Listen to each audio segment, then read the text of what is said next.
इस कहानी को सुनने से पहले माँ का लाडला कहानी जरूर सुने, जिसका लिंक वीडियो के डिस्क्रिप्शन में दिया गया है। हेलो भैया, माँ को हरिद्वार ले जाने वाली बस गहरी खाई में जा गिरी है। माँ नहीं बची भैया, बॉडी भी नहीं मिल पाया, कहकर शुभम फोन पर ही फूट फूट कर रोने लगा। क्या? कब हुआ? कैसे हुआ? शिवम अपने सीट पर से उठ खड़ा हुआ।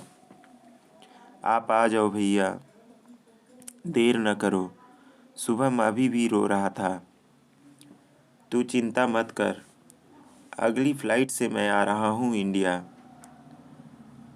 शुभम को आज नफरत हो रही थी अपने बिगड़ैल दोस्तों से, अपने नशे की लत से और सबसे ज़्यादा खुद से। आज अगर वो माँ की थोड़ी भी बात सुनता तो माँ उसके पास होती।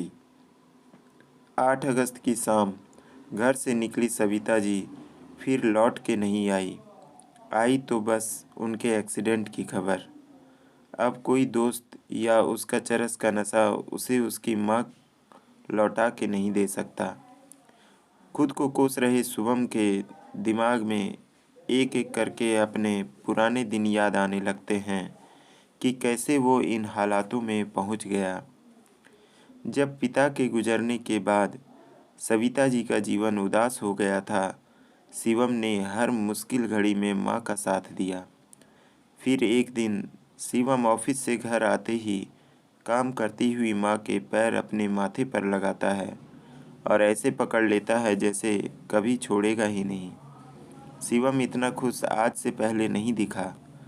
माँ ने हंसते दुलारते बहुत विनती की, पर शिवम ने पैर नहीं छोड़ा माँ का। क्या हुआ शिवम जो तू पैर नहीं छोड़ता मेरा? कुछ तो बता, माँ ने पूछा। कैसे छोड़ दूँ माँ?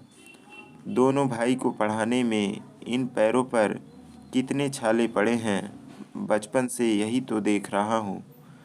तुम्हारा संघर्ष ही है जो मैं आज इतनी तेज प्रमोशन पाया हूँ। माँ, 4 साल में होने वाला प्रमोशन मुझे सिर्फ 1.5 साल में मिल गया और मुझे कनाडा का बहुत बड़े प्रोजेक्ट पर काम के लिए भेजा जा रहा है। मुझसे 5 साल सीनियर को भी इतने बड़े काम नहीं मिलते। अब तो तेरा पैर मरते दम तक नहीं छोड़ूंगा माँ। माँ की गोद में शिवम ऐसा सोया जैसे कड़ी धूप में उसे पेड़ की ठंडी छाँव मिल गई हो। ये सब तेरी मेहनत से हुआ है और भगवान शिव की कृपा है।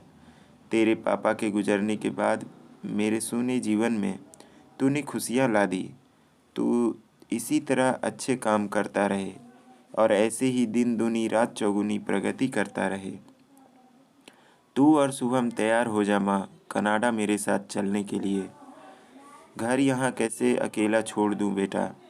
अपने पुरखों की अमानत को सहेज कर रखना ही मेरा धर्म है। माँ, शुभम को उसके नशे और गलत संगत से छुड़ाने का यही मौका है। वहाँ कनाडा में उसके ये दोस्त भी न रहेंगे और न नशा। माँ और शिवम के बहुत समझाने पर भी शुभम तैयार न हुआ। उसे अपने चरस के नशे और लफंगे दोस्त ही प्यारे लगते।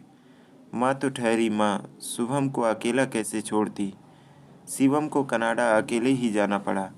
शुभम ने बाद में रसिका से शादी कर ली। इन सभी यादों ने शुभम को बहुत बदलाव लाया था। शायद शुभम ने माँ का महत्व पहले इसलिए नहीं समझा क्योंकि माँ पास थी।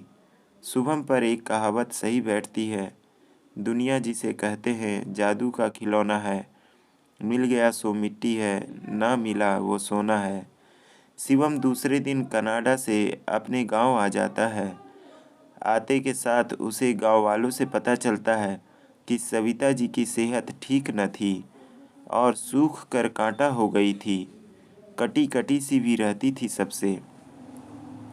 शिवम उदास मन से बिना कुछ बोले घर घुसा। शुभम भैया को देखकर रुआसा सा हो गया। उसे दिलासा देकर शिवम ने कुछ देर बाद बात शुरू की। कब और क्यों निकली थी माँ हरिद्वार के लिए शुभम? पता नहीं भैया, 8 अगस्त की शाम को वो बाज़ार गई और फिर ये खबर आई कि माँ हरिद्वार वाली बस से सफ़र कर रही थी।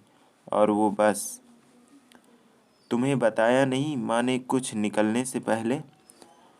घर पर मैं बहुत कम ही रहता था भैया। रसिका को भी कुछ नहीं बताया? मुझे भी नहीं बताया भैया। जो कुछ करती कुछ बताती ही नहीं थी, बस मनमाना करती थी अपना। मैं तो बहू हूँ, माँ जी से दोबारा पूछने की हिम्मत न कर पाई। बस मैं अपना फ़र्ज़ निभाती थी, उनकी सेवा में लगी रहती थी। रसिका ने तपाक से बोला। भैया, ये सब मेरी गलती है। मैंने कभी माँ का ध्यान नहीं रखा। आज पछतावा के अलावा मेरे पास कुछ नहीं है। शुभम की आंखें नम थी। पछतावा करके क्या तुम माँ को लौटा सकते हो शुभम? अब तो माँ चली गई ना।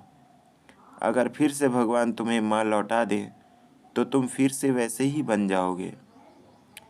काश भैया मुझे एक मौका मिलता तो मैं आपको बता पाता कि मैं सुधर गया हूँ। माँ का महत्व अब मैं समझ चुका हूँ। फूट फूट कर रोते हुए शुभम बोला। अगर ऐसा है छोटे, तो मैं वादा करता हूँ कि माँ की इस हाल का जिम्मेदार जो भी है उसे पाताल से भी खोज निकालूंगा मैं, शिवम ने कहा। शिवम माँ बाप से बहुत प्यार करता है। उसने आज तक जिस भी काम को हाथ में लिया उसे पूरा भी किया। क्या शिवम माँ के गुनहगारों को पकड़ पाएगा? सविता जी के जान का दुश्मन कौन था? गांव वाले, रसिका या कोई और? कमेंट करके बताएं। शिवम कैसे पहुंचेगा अपने माँ के हत्यारों तक, जानने के लिए देखें माँ का लाडला अंतिम भाग आपके अपने यूट्यूब चैनल नूनू कहानियाँ पर। कहानी अच्छी लगी हो तो कर दीजिए लाइक, सब्सक्राइब और कमेंट। धन्यवाद। Thanks for watching.